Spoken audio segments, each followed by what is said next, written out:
Hello there friends and welcome. Today I want to get started on my updated story companion builds for Pathfinder Wrath of the Righteous Enhanced Edition. First with Seelah, the ever so useful paladin. I actually find Seelah to be one of the best story companions and certainly a very welcome addition to any party, even evil parties, that's right. With this build, your Seelah will have very high attack bonus even with power attack on, amazing damage as well, very high critical range to truly contribute to your attacks of opportunity, a massive amount of saving throws thanks to how high paladins can get it, and of course, an extremely tanky horse pet that can also contribute quite a lot to damage, and lets our Seelah fully focused on offense, because whenever she rides her horse, it is the horse's armor class that will count for both ranged and melee attack purposes. The main strength of the paladin class in Wrath is of course Smite Evil and its big brother upgrade Mark of Justice. Smite Evil will let Seelah add her charisma modifier, plus 11 here, to her attack rolls and also her complete paladin level to all of her damage rolls. This doesn't have a duration, it lasts until the smited enemy dies. Lastly, it even bypasses any damage reduction or damage immunity the enemy possesses, which is huge on its own. Mark of Justice, however, is when it truly gets good, because it then applies to your entire party. There's no words to say how powerful this ability is. Just by itself, it can easily carry you through the toughest of boss battles and encounters, even on unfair. Besides that, paladins also have some pretty powerful support spells, especially some self buffs. So without further ado, let us get started on our pure paladin holy warrior Seelah build. But I'll also give you some options for multiclassing later on. So Seelah is one of the few party members that comes at level 1, which means she is very customizable. Although my personal preference for her is to remain a pure paladin until at the very least at level 11, I actually prefer to go full paladin with her, and I'll explain why later on. When it comes to skill points, Use Magic Device is a favorite for me, because Seelah, even though it's not a class skill for her, well, she does have very high charisma, and this build will increase her charisma even further. UMD will let her use scrolls from other classes, most importantly the Revive and Resurrection scrolls from Cleric and Oracle, so she can truly provide a lot of support to your party. Persuasion, it's going to depend on if you already have a character focused on Persuasion, right? You don't need more than one. In my case, I tend to go with Darren or I have it on my main character, so I don't particularly bother increasing it with Seelah. Besides that, I recommend you go with Knowledge World, which Seelah already starts with, if only so she can cook for your party during camp events, as to contribute during resting, and besides that, Perception as well for the same purpose and also to find some hidden items. For your first level 3 feat, I'd go with Combat Reflexes. Seelah won't really have high initiative for quite a lot of the game, and Combat Reflexes not only enhances the number of attacks of opportunity you can make, but also lets you perform them while flat-footed, usually before your initiative has come into play. And there are many ways that attack of opportunity can be useful for this build. It's not just the outflank feat, which I will get later on.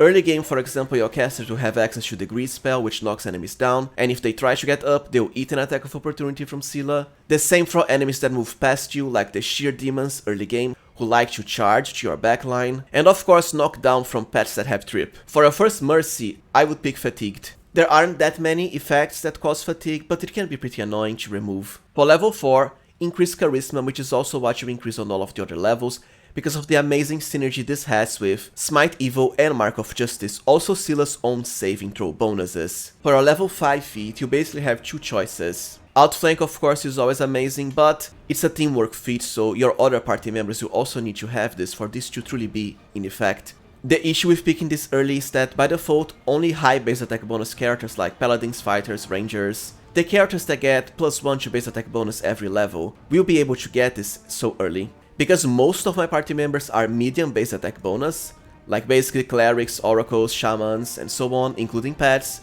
I prefer to leave it for level 7. So for now, what I like to pick is power attack. Because at this level, Seelah will also get her horse mount, we can truly focus her all out on offense, and power attack will enhance your damage by a lot. You won't really need to have a shield equipped on Seelah, so the damage will be treated as if you were wielding a two-handed weapon, even if you go with a one-handed weapon, such as a scimitar or a longsword.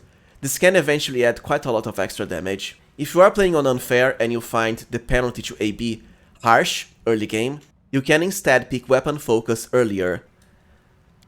When it comes to what weapon to specialize in, I'd say there are two options as Seelah. Longsword is of course probably the vanilla choice, I'd say. She can equip the Radiance weapon, which eventually becomes a decent enough longsword for a paladin, and there are some other decent longswords in the game. The issue I have is that, honestly, I have used Seelah for pretty much all of my parties in all of my runs, and I've grown to find longswords a bit underwhelming, to be fair. Overall, I have come to think scimitars are a much better choice for Seelah. There are plenty of powerfully enchanted scimitars in the game, especially starting from chapter 2 and 3.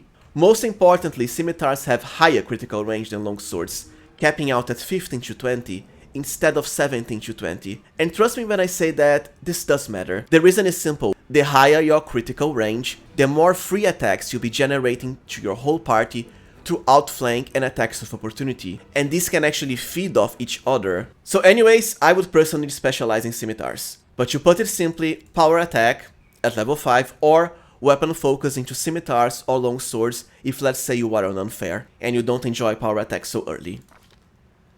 Now we also get to pick either our animal companion, which can only be a horse, or the divine weapon bond ability. Honestly, if you've watched some of my other videos, including my recently released, updated pet guide for the enhanced edition, then you know pets are by far the way to go. They are super overpowered, they will allow Seelah to truly focus on offense because the pet's armor class is what will count for both ranged and melee attacks when she's riding the horse. It can also provide more attacks, including more attacks of opportunity because the horse will also get outflanked. It's just too stacked, right? Nothing is as efficient as the animal companion. Especially since with the nerf to Elemental Barrage, it won't work for melee attacks anymore, so there's even less of a reason to pick Divine Weapon Bond.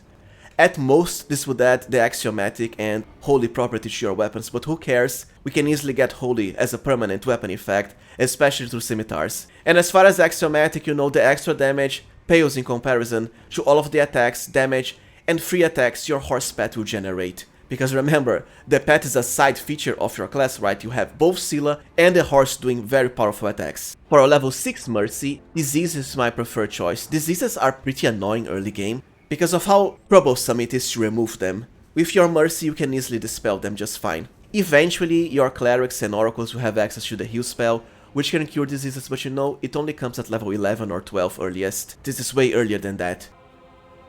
For our level 7 feat, Outflank of course. For level 9, this is when we are getting improved critical. So choose between either Longsword or my preferred choice, Scimitars. So at this point, Seelah Scimitars will already have 15 to 20 critical range, which is very high. For another Mercy, Confused is the one I like to pick here. There are many enemies in Wrath of the Righteous, demons especially, that use confusion effects on your party member, so it's nice to have this as a way to remove them on demand. For your level 11 feat, I would now get started into the Shatter Defenses package, so first Weapon Focus. Or in the case if you already picked it at level 3 or 5, I would definitely pick Power Attack now, because at this point you can certainly make up for the Power Attack penalty to AB from all of the buffs you already have. But anyways, Weapon of Focus and Longsword of Scimitar. At level 11 you also get the extremely overpowered Mark of Justice ability. This alone will highly shift the difficulty of the game into your favor. Now, from level 12 onwards, you have basically two choices. You can either keep Seelah as a Paladin, which is my preferred choice, until level 20, or multiclass her, since at this point you already have Mark of Justice. I want to first get started with why I prefer to keep her as a pure Paladin. It is true that, you know, the other Paladin abilities you gain at this point don't matter that much. The Paladin Capstone, for example, Holy Champion, is pure garbage. And, you know, Aura of Faith and Righteousness aren't that useful, although they are still somewhat decent. Keeping Seelah as a Paladin will actually increase the power of both her Smite Evil and Mark of Justice. Not to mention, of course, also give you extra uses of them, especially since Mark of Justice costs 2 uses of Smite Evil. So as I said before in the beginning of the video, Smite Evil and Mark of Justice add your Paladin class levels to the damage. It is an untyped source of damage, so stacks with everything else. You might then ask, but hey, going from level 11 as a Paladin to level 20 just means an extra plus 9 points of damage. Well, yes and no, because here's how it goes. Remember that it will be a plus 9 stacking untyped source of damage added to every single attack of every single one of your party members, including pets, and even including summons. When you consider all of the attacks your party members can achieve in a round, especially through outflank and attacks of opportunity, this +9 can easily potentially become hundreds more damage, and I'm not joking. You can truly get some massive chains of attacks of opportunity going. Plus, you know, it even affects your summons for some very cheesy spells like Creeping Doom, which is the main reason your spider swarms can devour even one of the most overpowered bosses in the game, Playful Darkness, even on Unfair. Other multi-classing options now would potentially increase the power of your own Seelah further, but I don't think she needs it, right? And I would much rather have the extra damage from Smite Evil and Mark of Justice, because once again, it is added to your whole party. But you know, I did say I would provide you some options, so here they are. Fighter and Mutation Warrior can be pretty interesting. At level 3 you would gain your mutagen, which would already last for 30 minutes, plenty of time. Furthermore, the extra feats can provide some decent power to Seelah. I would personally go with Cleave and later Cleaving Finish, and you could potentially move Seelah up to level 9 of Fighter, which does provide weapon training. Even just 5 for the first weapon training is amazing, because there are some gloves that easily enhance this by +1 to +2. And of course, at the later levels you'll also be able to get both weapon specialization and greater weapon focus into your weapon of choice. Ranger and Demon Slayer is a very solid choice as well, mostly for the favorite enemy bonus against demons. At the early levels this is a +2, and it works against all the demon enemies in the game. Plus, because Seelah already has a pet, starting from level 4 onwards, you would also continue to increase your animal companions levels. Another interesting choice is actually Cavalier and Gendarme, because this will fully continue the progression of Seelah's horse pet, and you won't need to bother picking the Boon Companion feat. Lastly, it does have some extra bonus feats. Unfortunately, you would miss out on the Mighty Charge ability, but you would still get Cavalier's Charge. For a Gendarme, I would definitely pick mounted feats. At the very least, the first feat, Mounted Combat, and later Spirited Charge. I think the last of the best choices for multiclassing would be Slayer, and I prefer Spawn Slayer. Slayer provides not only a lot of bonus feats like Fighter, but also the Study Target ability, which can be pretty useful, and even Sneak Attack Progression, although you would cap out at +3. But there is a feat to increase this by another level. Now, like I said, I vastly prefer her as a pure paladin. I think it's not only simpler, but also more efficient for the bonus to your whole party. So let's finally keep on going. If you have any other multi-classing questions, just feel free to leave them at the comments. For a level 12 Mercy, I like to pick Cursed here. Curses can be pretty annoying to remove, especially because some enemies that have curses, they cast them at a very high caster level. So using it from scrolls, unless you have Naniel, will probably not remove the curse. For a level 13 feat, we have to resume the Shattered Defenses package, so that's in display. This feat is somewhat useless, it's just to get Shattered Defenses. And then at last, at 15, Shattered Defenses. I know I've said this many times, but the reason is the usual, because at this point your casters already have access to the Frightful Aspect spell, which will automatically proc Shattered Defenses for free as a very long-lasting aura. And this will highly increase the chances of your whole party hitting the enemies, because it targets their flat-footed armor class. For another Mercy, I would choose between Staggered or Stunned. I think Stunned is a more annoying fact. Then for a level 17 feat, Improved Initiative. Like I said before, Seelah doesn't have the best of initiative. With this, and especially the improved Mythic Initiative feat, she will truly act very fast, which then means activating Mark of Justice as early as possible, so that your whole party can truly benefit from the bonuses. And at this point, you are very close to Chapter 5, where the enemies really get a high boost to initiative, especially for the Demon Lord battles. Your level 18 Mercy doesn't really matter that much, you might as well pick Staggered. Then for a level 19 feat, Blind Fight. The only reason I pick it so late is because at this point, you'll fight some annoying enemies that have concealment sources that cannot be bypassed by the True Seeing buff, so Blind Fight will help you, especially for the final boss.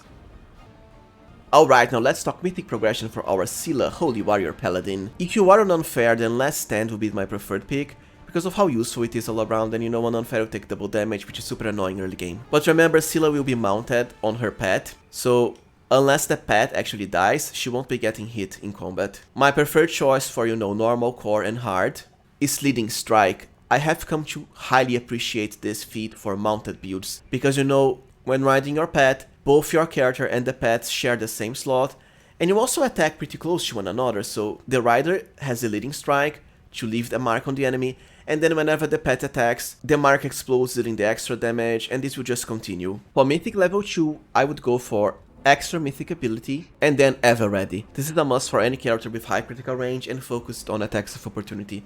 And at this point you'll be like one level away from achieving improved critical, and every party member will already have outflank, so even better. For mythic level 3, Inspirational Leader, the bonuses this grants to initiative and also saving throws to your whole party are actually huge, especially because they scale quite nice with mythic ranks. You might have noticed that I don't bother picking Inspirational Leader on pretty much all of my other builds. The reason is I leave this for Seelah, and I do think it fits her character as well as a paladin. For Mythic rank 4, definitely Mythic improved critical and then long swords, or in my case scimitars. For Mythic rank 5 you have a few choices. Abundant casting can actually help Seelah because her level 1, 2 and 3 paladin spells, well, there are some very nice buffs there that you always want to have, but I think it can be a bit overkill. Abundant Smite can always help, but you know, this Seelah is a pure paladin, so she'll have enough Smite Evil and Mark of Justice uses to last you. Mythic Charge is something I would only pick if you have a Scald party member to provide the Pounce ability to your party. But overall, my preferred choice here would be Mythical Beast, right? It is in your best interest to keep Seelah's horse alive, as it is your main tank, especially for the tanky horse build I go with, and this will highly increase the horse's physical scores, including strength, dexterity and constitution, already at a decent high amount at this point. For Mythic level 6, I would pick Mythic Power Attack. At this point you can already truly benefit from Power Attack, and this is a huge damage increase, especially since we aren't using shields, so our weapons should be treated as a two-handed weapon, regardless of long swords or scimitars. For Mythic level 7, well, I would pick Mythic Charge since I do have a Scout to provide Pounce, but you can also go for, like I said, Abundant Casting or Abundant Smite. Even now as a chance if you don't have a Trickster party, because you know, missing on once is very annoying. And at this point you kinda ran out of the best mythic abilities you could get for Seelah. Unrelenting Assault, I find it kinda useless. Well, I suppose you could also pick Thundering Blows. I just don't think the damage is that good because it's just once per round. And Seelah can have super high AP to Smite Evil or Mark of Justice. Last Stand is also another choice. My preferred pick here would be Mythic Charge because, like I said, I have a Scald. For Mythic level 8, Mythic Improved Initiative at last. We will have Seelah's Mark of Justice very fast for all of the Demon Lord battles and even the final boss, to instantly shut them down. For Mythic level 9, you know, just the other Mythic abilities I mentioned before. If you didn't pick Last Stand before, I would definitely consider picking it now just in case, especially for the Inevitable Access DLC, where the enemies are very stacked. As for your Mythic Feat at rank 10, you can replace it for another Mythic ability, or get something like Flawless Attacks, which you know, doesn't make that much of a difference, but it is a safe option to pick. Of course, remember, if you multiclass Seelah with, let's say, Fighter, you could also get Mythic Weapon Specialization, Mythic Weapon Focus because you would also have Greater Weapon Focus, and that's basically it. And if you're wondering about how to build Seelah's pet, please check out my recently released pet guide for the Enhanced Edition that you can check to the side here, or also in the pinned comment down below. One of my builds there is exactly a very tanky horse build that you can and should use. Now let's go for a quick section on the best paladin spells for Seelah. When it comes to level 1, Veil of Heaven is always nice because of the +2 sacred bonus to AC and saves against demons. Besides that, Veil of Positive Energy does the same except against undead, and both of these spells last very long. Blast Weapon can help early game, mostly to allow your characters to bypass demons damage reduction before you are able to get the Covenant of the Inheritor relic. Plus, it makes all critical threats against evil enemies automatically confirm. But mostly, you are basically going to spam Divine Favor with Seelah at this level, because it can mean an extra +3 luck bonus to both damage and attack rolls. And it lasts for a whole minute, so you know you can easily pre-buff with this before bosses or tough encounters. For level 2, Aura of Greater Courage is a must, and you should always devote a single cast to this, as it will enhance your Paladin Aura to grant your entire party immunity to fear effects. A must. Besides that, Bestow Grace is the true star of the show here, as it can boost the saving throws of all of your good aligned characters, especially ones focused on charisma, by an absurd amount, equal to their charisma modifier. I'd say your level 3 spells aren't really anything special. The one I like to pick the best is Greater Magic Weapon because it lasts for very long, actually adds the enhancement on top of whatever your weapon already has. Just remember the maximum is +5. And you know, for mages, it is a level 3 spell, and mages have haste at that level. For divine casters, like clerics and oracles, it is a level 4 spell, and they have a bunch of other powerful spells at that level, which is why I tend to leave it to Seelah. As far as your final spells, level 4 ones, Eagle Soul is always a must for the very powerful sacred boost to strength, even to initiative, and besides that, Holy Sword because it can be applied to any ally by granting the holy property, so even more damage against enemies. Just remember it has somewhat short duration, the same as Eagle Soul. Certainly enough for pre-buffing purposes, however.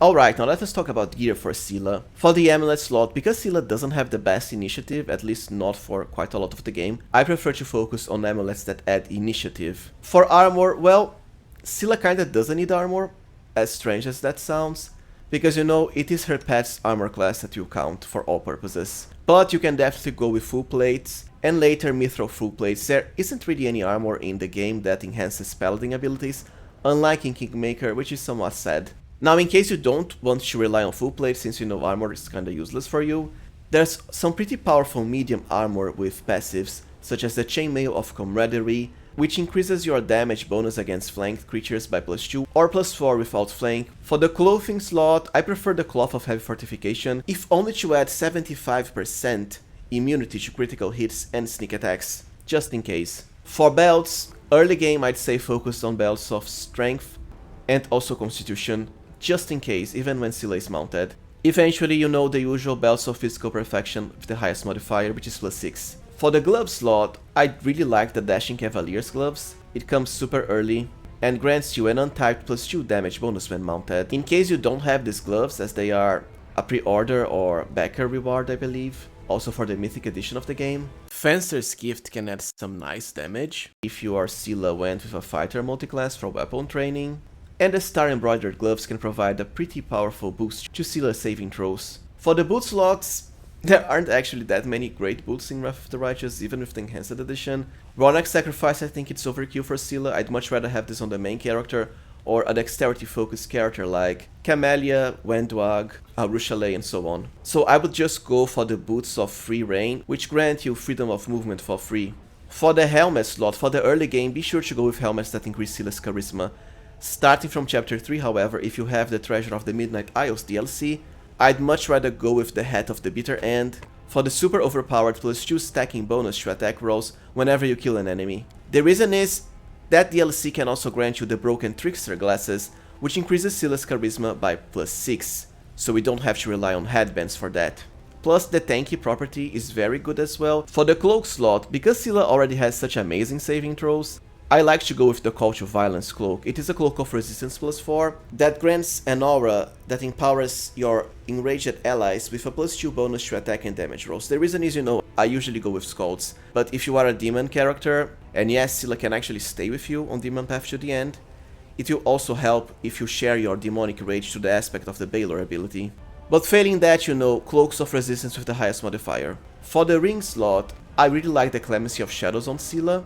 This is one of the best rings overall in the game. The aura grants everyone inside an extra attack of opportunity, which by itself is huge, but whenever an attack of opportunity is a critical hit, the enemy will be automatically staggered without a save. Another super powerful effect. Of course, this ring can go to any party member, just be sure to have at least one of them with this.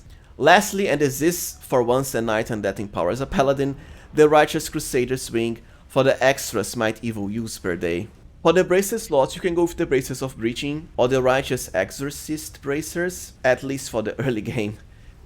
Now when it comes to weapon slot, like I said in the build progression, we have two choices. Scimitars, and then the best one is Dawnflower's Kiss. Its enchantment is actually very powerful and I find it way better than Radiance. It does have holy damage on hit, and then whenever you get a critical hit, which is very often with Scimitars, it grants you a +4 bonus on attack rolls untyped, so amazing, and even an extra attack for 1 round. For other Scimitars, please remember that I already have a Best Scimitars guide. You can check, link to the site here or in the video description, where I cover the full complete progression of Scimitars from the beginning to the end game. Of course, if you went with long swords, then you kinda end up with Radiance. I just don't think it's that good anymore. And as far as the early game, before you can ride your horse, so from level 1 to level 4, reach weapons would be the best, especially the powerful glaives that you can easily find early on. For quick slots, the lucky dice is always helpful.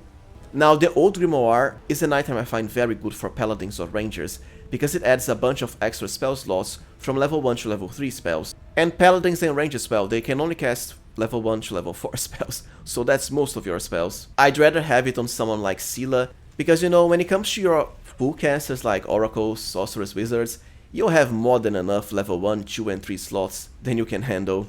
Plus, like I said before, some of the Paladin's early spells are super useful. Now this is another very important Paladin specific item, Arodan's Wrath. It actually enhances your Smite Evil ability, changing the armor class bonus from Deflection to Sacred, which is much better since Deflection you can get through other means. And it even empowers your first attack per round, should do an additional 1d4 divine damage, which you know is not much but always welcome. Besides that, I also like to leave the Covenant of the Inheritor relic with Seelah, so that all our party members can easily bypass demons, cold iron and good aligned physical resistance to damage. Lastly, since our Seelah has high use magic device, remember you should enhance her support capabilities through scrolls, especially Heal and Mass Heal, Resurrection and Raise Dead, and some other helpful cleric spells like Greater Restoration and Restoration. Alright friends, so this was it for my Seelah build guide. If you found it useful, please remember to like, subscribe and even become a channel member for some nice exclusive content. Thank you for watching and see you next time friends, most likely with my new and updated Social Domain Lord build.